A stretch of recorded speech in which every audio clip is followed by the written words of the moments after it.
Um, hmm? Hmm. Uh, what do we... What was Paimon supposed to be doing just now? Paimon was, talking?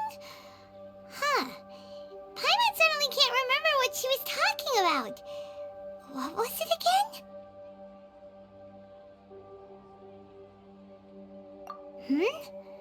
The balladeer?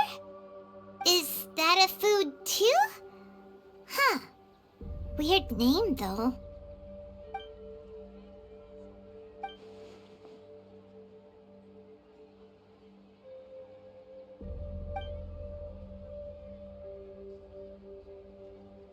What's wrong? Your eyes are like saucers. Was it something Paimon said? So, the balladeer. Is that someone's name? 'Cause it sounds like a nickname or something.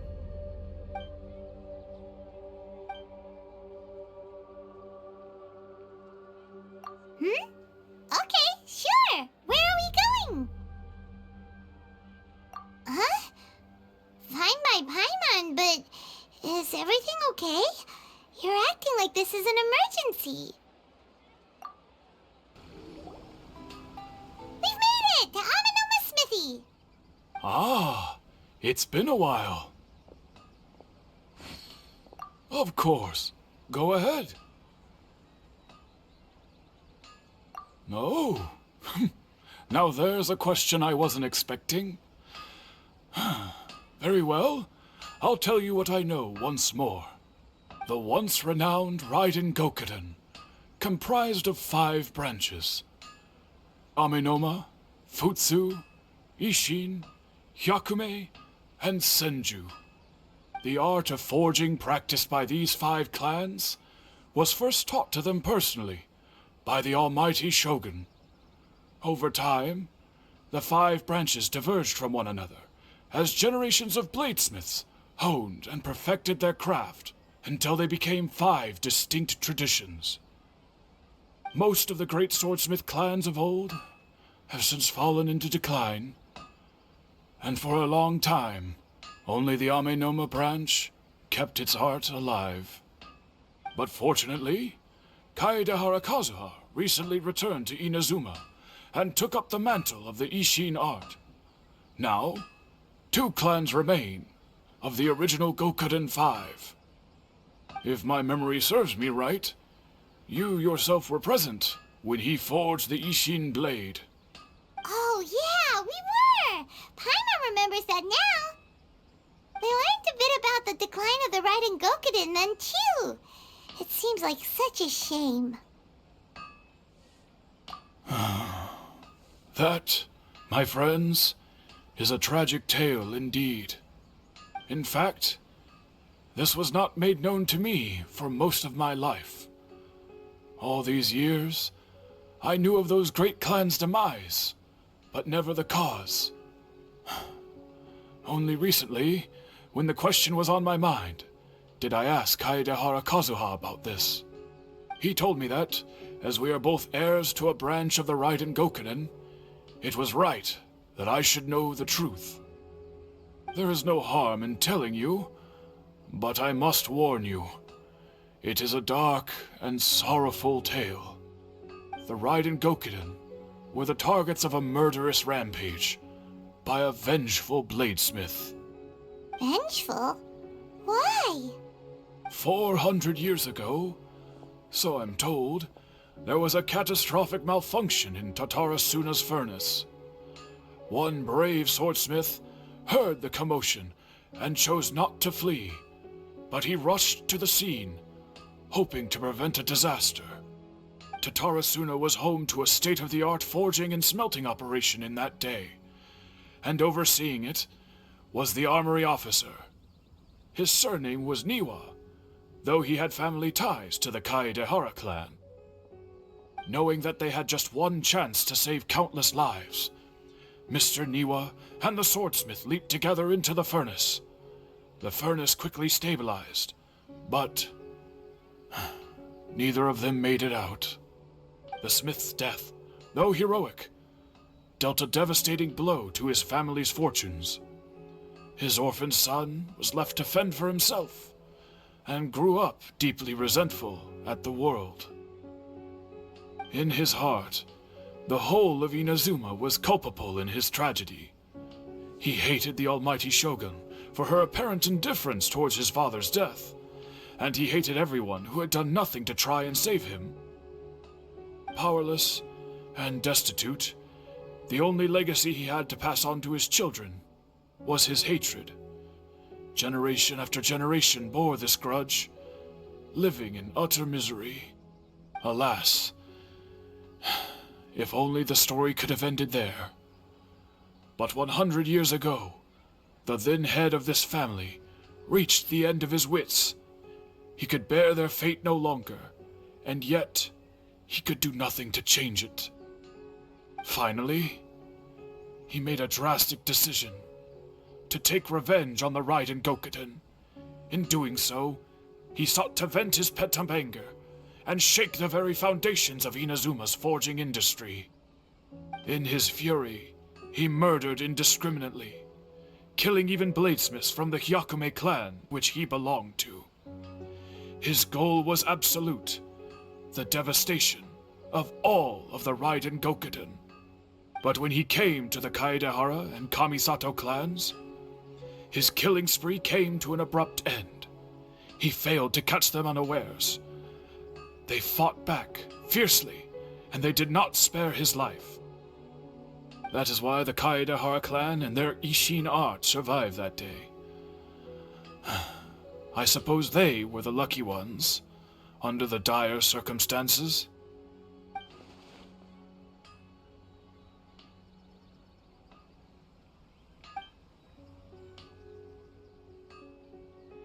Was there anything else you wanted to ask?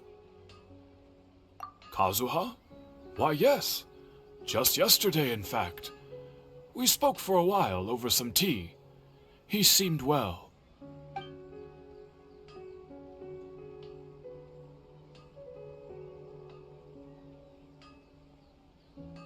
My pleasure.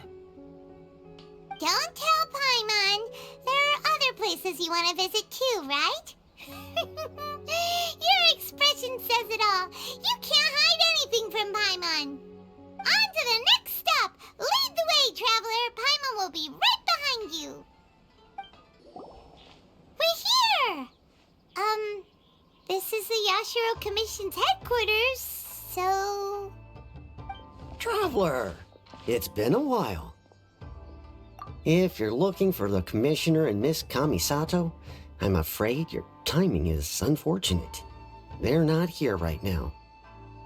Are they out on business? The Commissioner is out on business, and Miss Kamisato is standing in for some meetings in the Commissioner's place.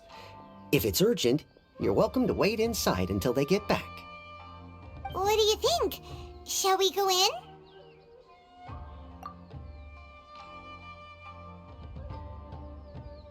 If it were anyone else, I couldn't allow it. But seeing as you're so close with the Commissioner and Miss Kamisato, I think it should be okay. We'll be heading in then. Thanks! Hello, dears. Is there something you want to say? Of course, traveler. Yes, I know who you are.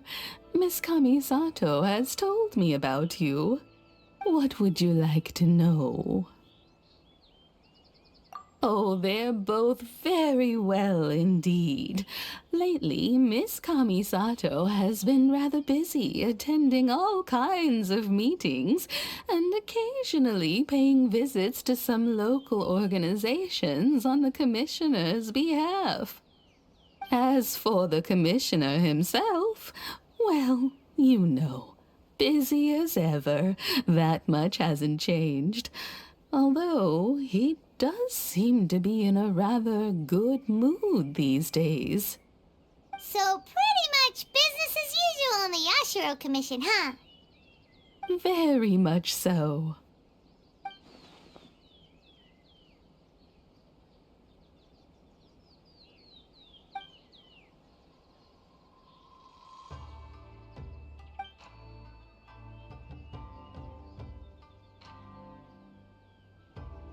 Well, got any more questions? You're very welcome. In fact, I would love nothing more than for you to come and visit more often. But I'm sure you must be far too busy to have time for that. Miss Kamisato talks about you all the time. She seems so thrilled to have you as a friend, and she's always saying how talented you are and how much she admires you. I must say, many things in Inazuma seem to have taken a turn for the better since you arrived here. So you're not just Miss Kamisato's knight in shining armor, you know. You're a hero to us all. Alright, goodbye for now. Where are we going next? Great! Goodbye, ma'am! Don't worry, we'll see ourselves out. All right then. Take care now. Hope to see you soon. Oh, are you two leaving already? Yep, everything's taken care of now. Don't worry. Very well. Safe travels. Goodbye. Do I have company? What kind of person comes to a place like this and just spaces out? Let's find out. Come on, let's ask this guy. Hey, I wasn't spacing out. I was pondering some problems. Sure you were. Your eyes were glazed over, dude. You were a million miles away. Why are you making fun of me? I told you I wasn't spacing out. I was ruminating on some problems. Technological, environmental, and so forth. This is Tatarasuna, after all. Oh, he said Tatarasuna. Looks like we came to the right person. Oh, is there something you want to know about Tatarasuna? My name's Xavier. Certainly do. I've researched the furnace here in some depth. If there's anything you want to know, just ask away. Like the back of my hand? Make no mistake, I have been here a good many times before. Not only that, but I've met people in Inazuma whose families used to live in Tatarasuna years ago. They said it's all true, the history here. Oh, well, it's a long story, don't you know? The tale of Tatarasuna starts a long time ago. I'm told that its history is one of the most foremost forging and smelting operations in the nation, goes back around 1,000 years. Still, the furnace has had a couple of serious maintenance issues along the way. A couple? When exactly? One was just in the last few years, the other was several hundred years ago. A fun fact, I'm not the first Fontaine tech guy to come and work on it either. There was a guy back then too. They say he was a mechanic who consulted on a technology upgrade. It seems like the technological collaboration between our two nations goes back a long way. How about that?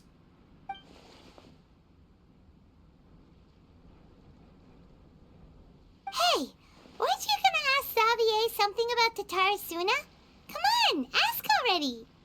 Oh, I didn't realize you two were here for a history lesson. Me neither. Paimon doesn't know what's gotten into this one today. Feels like we've been preparing for a history exam or something. What brought this on? Did you just wake up today with a sudden burning desire for historical knowledge? Sure, go ahead.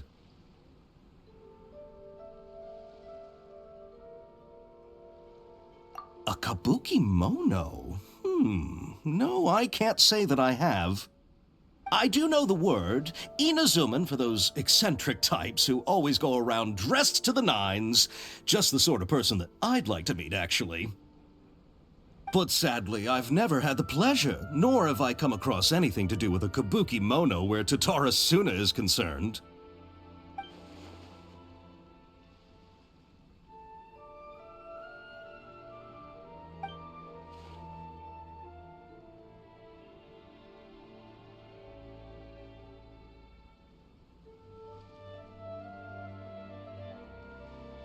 Of course! Don't mention it.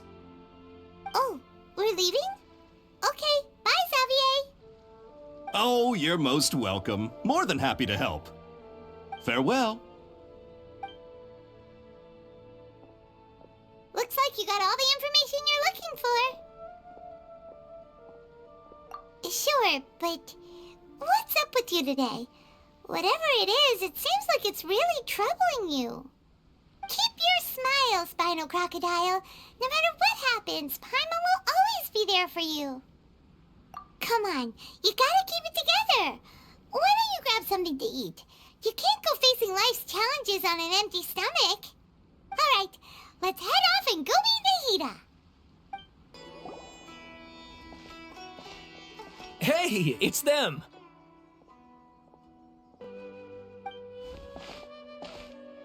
Akaba, Sawada, you're still here?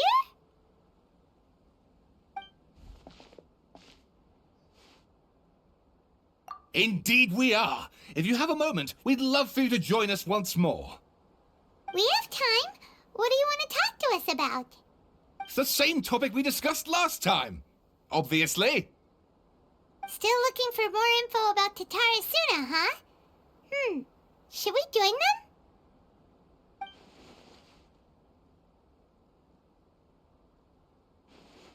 Unfortunately, we haven't made any real progress.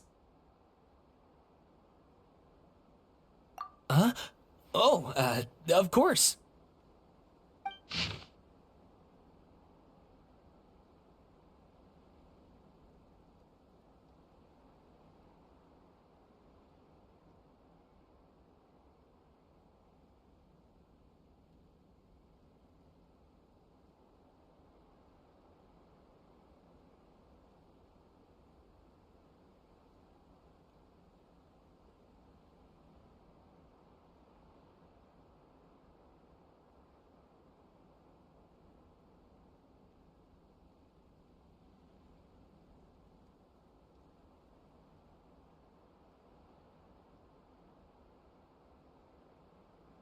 I presume you'll want to read mine as well.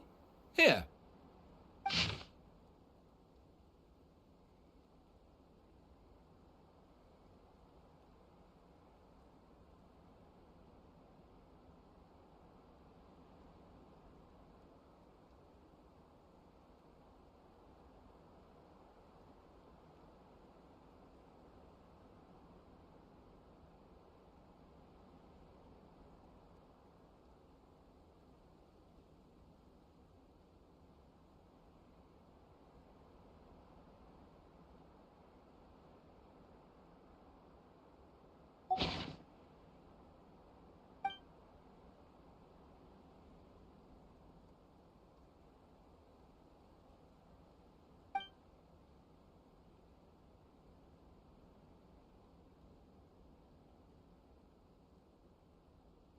Well, what do you think?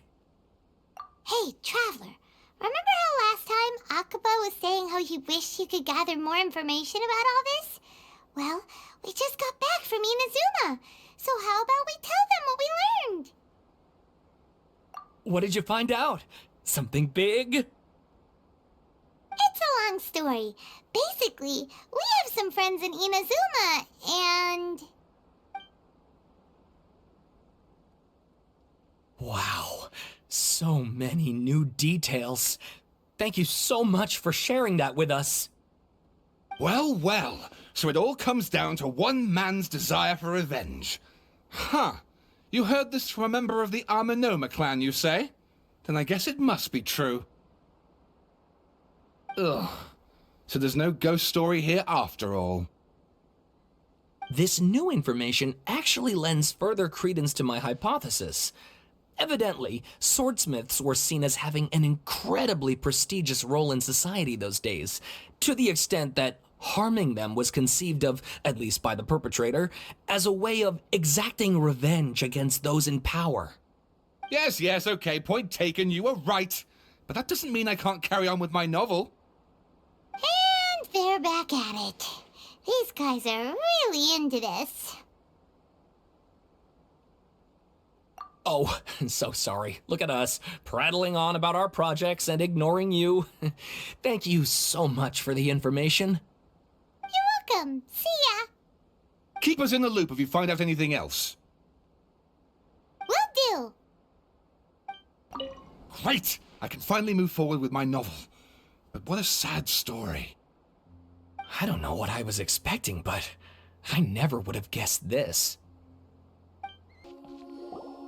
Nahida, we're here! Traveler, Paimon, how have you been? Ugh, where to start? Paimon hasn't had a moment's rest this whole time. That night, we ended up chatting and chatting until suddenly the sun was up. And then she decided she wanted to go to Inazuma. The Balladeer? It sounds like some kind of code name. You look troubled. Is there something you need to tell me?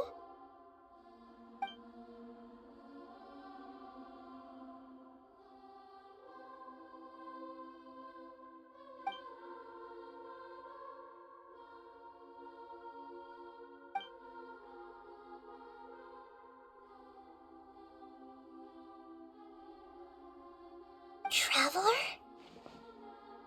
Hey, what's wrong? You look so upset.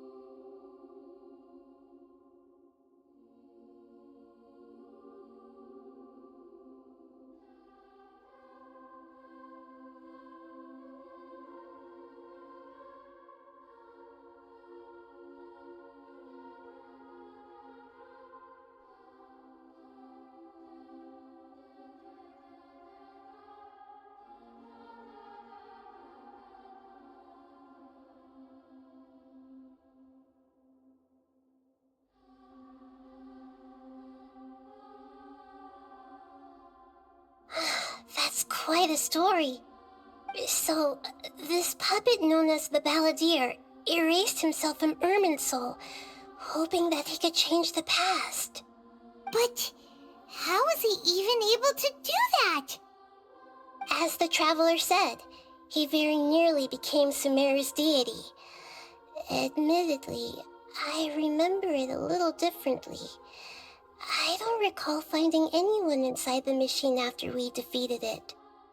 Nevertheless, it does make sense. If someone were to successfully erase themselves from Irminsul, the world would change to reflect the new reality. So, you believe this person really existed, and we just don't remember him because, well, because he literally changed the world? Yes. Theoretically speaking, it is possible to do this. But I'm struggling to imagine the kind of person who would dare go through with it. The Traveler comes from a world beyond to that. That's why there's no information about her in Irminsul, and it also explains why any changes to Irminsul wouldn't affect her. So if there's anyone in the world capable of retaining memories from a past that has been rewritten, it's you. It's quite incredible when you think about it. Paimon's having a hard time understanding this Balladeer guy's motivations. Why did he do it? I can only make inferences based on the information we've been given. As for what kind of person he was, only you remember that.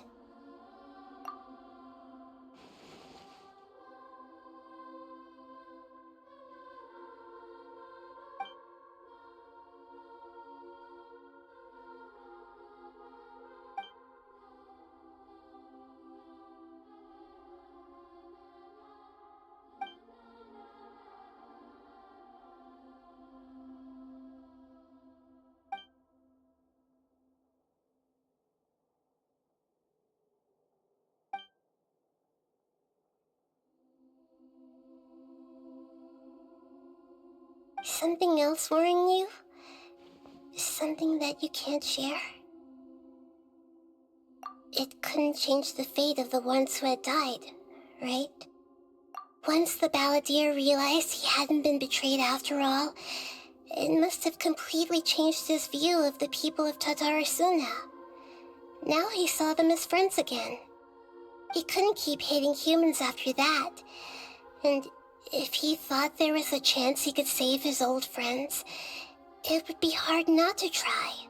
The story makes sense, every part of it. The balladeer tried to achieve godhood with the doctor's help. He was unsuccessful, but retained the power to connect with Irminsul. That power then enabled him to change what was recorded in Irminsul and erase himself, even though he didn't have much strength left. Yeah, it does make sense, but it still ended in tragedy for his friends. It just feels so hopeless. He gave everything to do this, but it seems like he got nothing in return.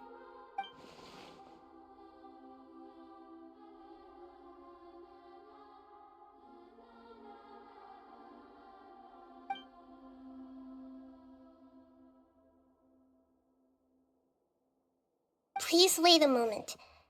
I want to check something. Found it. This should be the one. It turns out that I have a strange way of confirming everything she has told us. What is it? A record from a personal collection. It was tucked away in a corner. You should take a look.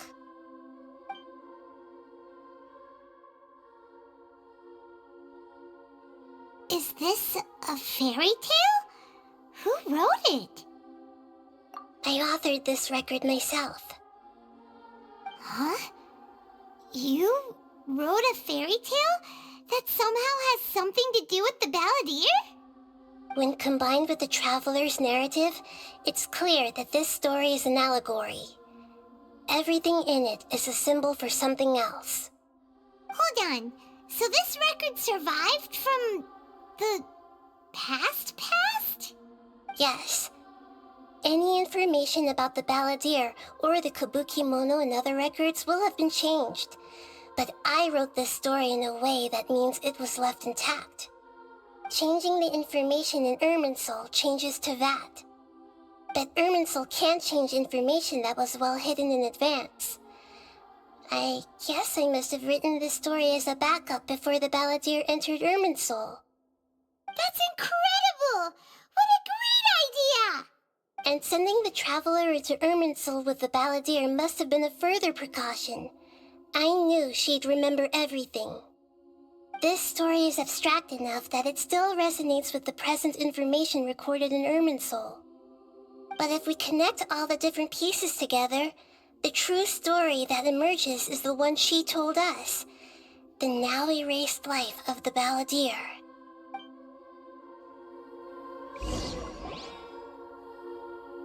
There was once a lone monster draped in fox fur. The monster found a family of foxes, joined them, and they became friends. The monster lived with the family day and night, and everyone treated it as one of their own. Once in a while, the monster would take off its fox fur at night and lament to itself as it gazed at its reflection in the water. I am a monstrosity, yet they are too foolish to see it. I pity them.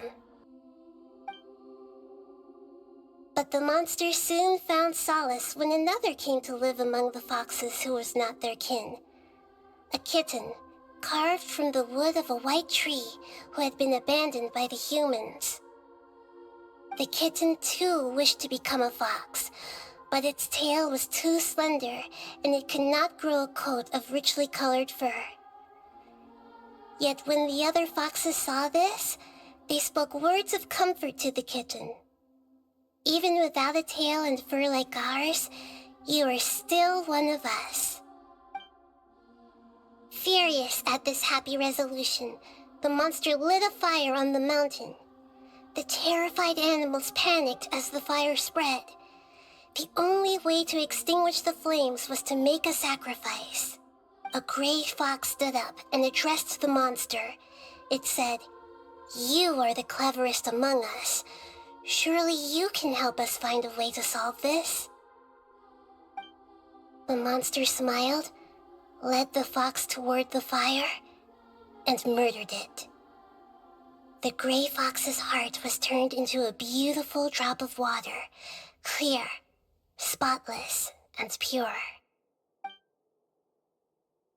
The monster gave the heart of water to the kitten, telling him, "The foxes have decided.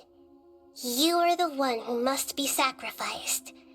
Take this, quench the flames, and die for your fox kin." The fire was extinguished, but the kitten lived. It left that side of the mountain and found a little bird who had a broken wing.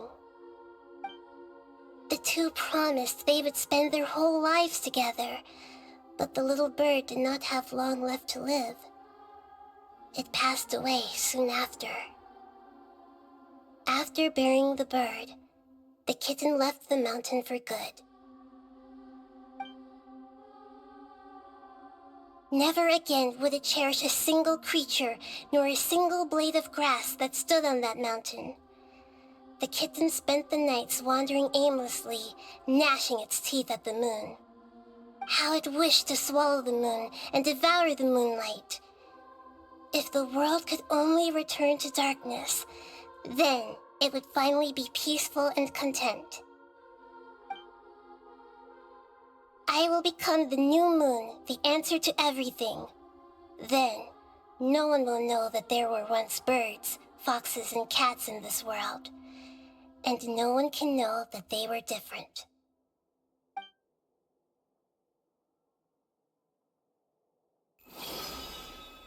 We solved it!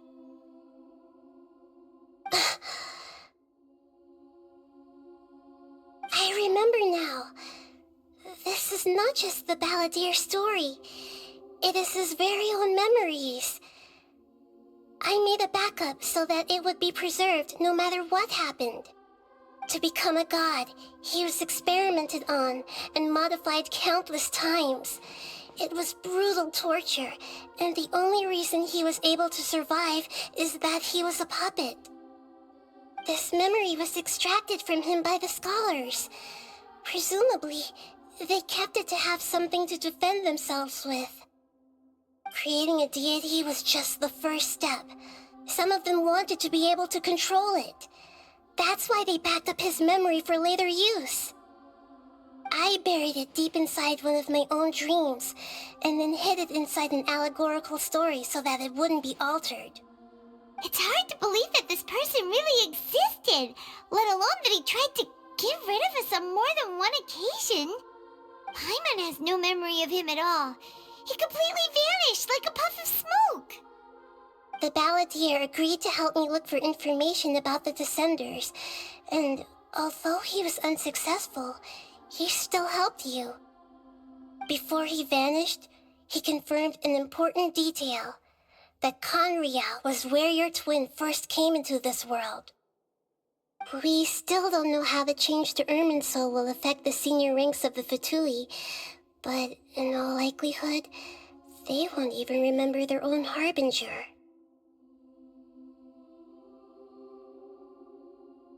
It sounds like Paimon wouldn't like this guy a whole lot if he was still around. But still, Paimon doesn't like the way it all ended that much better. This is why wisdom alone cannot answer all our questions.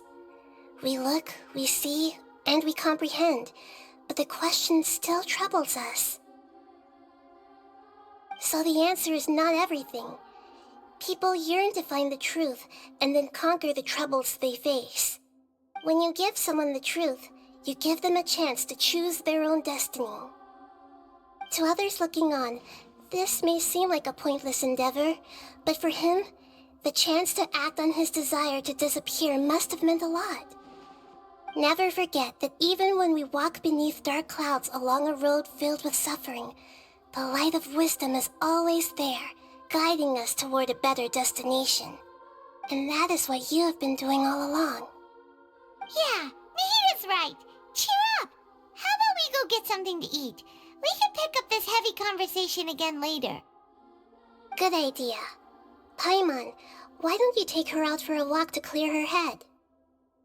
You got it. Come on, Traveler. You need to get out of your head for a while. You'll feel much better after taking a walk. Let's go get a snack from one of the stalls in the Grand Bazaar. That'll be sure to lift our spirits. It must be really tough being the only one who remembers all that. But Paimon's always here to help cheer you up. There's a few things I'd like to look into. You should go take a walk and try to unwind.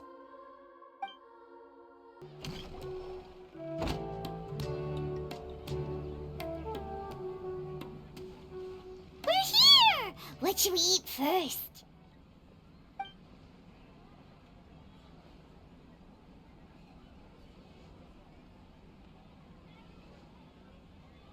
Hey, are you gonna answer or what?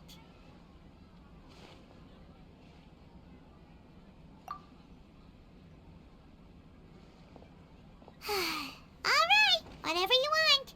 Well, Paimon will be right here when you figured stuff out. Then we can get something to eat.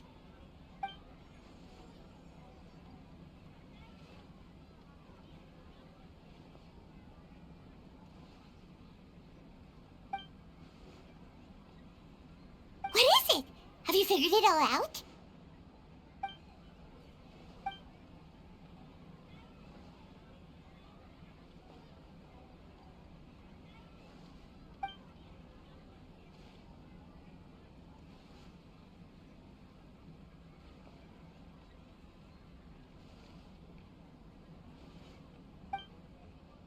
Why'd you jump up all of a sudden?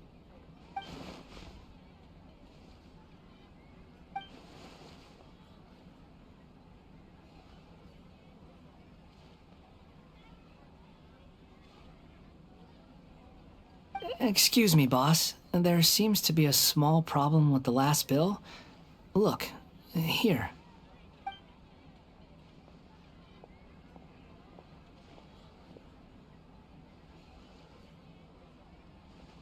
Hey! Hey, wait! You mean me? No, not you. That kid. Didn't you see? Little rascal grabbed my last 2 fresh Sunsettias and ran off. Look, if you're gonna help out here, you can't keep spacing out, okay? What is it? Work's too boring for you? Or has the big city got too many distractions? I wasn't paying close enough attention. Sorry, boss. I think you're right. Maybe it's the city. It's so exciting. It can be hard to focus. Who's that guy? You know him or something? He's who? You're a strange one, kiddo. You say you don't want any money for helping out here, and then when I actually give you some work to do, you keep letting yourself get distracted.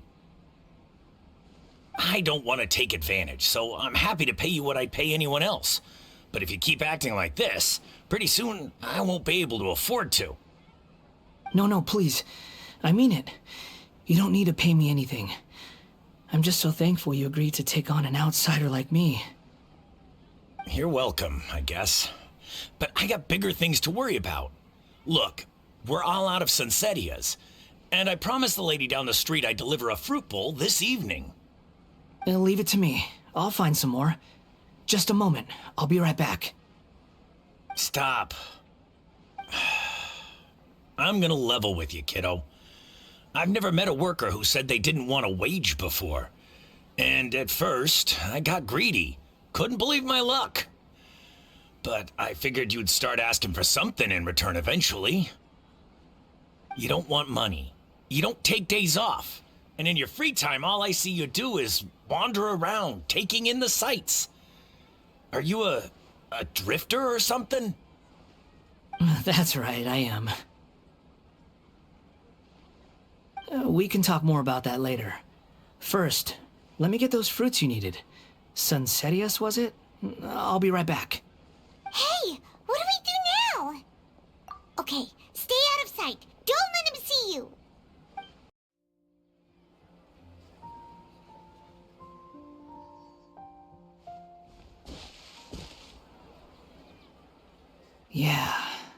this'll do. Even though you say he's the Balladeer, what are we planning on doing? Stealing his Sunsetias? Isn't that a bit too cruel? Oh, alright. This should be enough. Guess I should wash them before I take them back.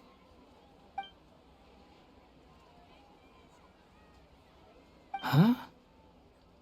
You two over there. Is there something I can help you with? He spotted us!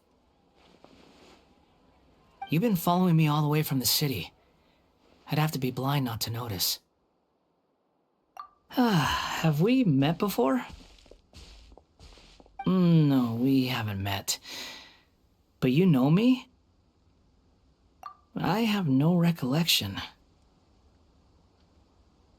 Are you absolutely sure? Sorry, but I just can't take your word for it.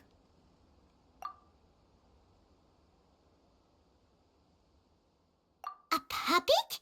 What makes you think that? Huh? You were right! The look on his face! I guess you do know me after all. That is not something I share with a lot of people. Look, I'm just a wanderer. But seeing as you've gone through all this trouble to track me down, I'm sure whatever it is must be important. Okay, but please let me deliver these goods to my boss first. Are you really working for that guy? He said you don't want any more for it. Is that true? Yes, I ran into him out in the wilderness during a storm, and he let me take shelter in his cart. In return, I said I'd be his helper for a while. That's oddly nice of you. Let me take these back. Then I'll come with you, okay? Then let's return to the city. Here you go, boss. I'll leave them right here. Oh, you really went and picked some more. Who are these two? Something's come up, and they need to borrow me. Sorry, boss. I'm afraid I'll be away from the stall for a while. I was just about to pay you anyway. Go wherever you want, kid. Don't waste your time here. What? I get it, okay? You just wanted to help me out, to thank me for giving you shelter from the rain that day. Even then, I don't understand why you're so adamant that you don't want any pay for it. But look, it was pouring down, and there you were, sauntering along without a care in the world, like you had nowhere to be and didn't even care that it was raining. Imagine you were me for a second. It's a little weird, right? Why is this guy traveling during a rainstorm if he's not trying to get somewhere? And why is he taking a shortcut through the open country if he's not even in a hurry? But anyway, taking you in didn't put me out even slightly. You don't owe me a thing for it. Certainly not all this. Your time is valuable. You know, you should go live your life. But I don't...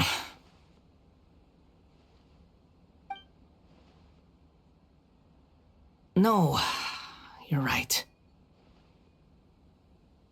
Then I suppose this is where we say goodbye. Thank you again for taking me into the city. Don't mention it, kiddo. I've run into all kinds of characters over the years. I just hope you find your path. Thank you. All right, done. Thanks for waiting for me. We can go now.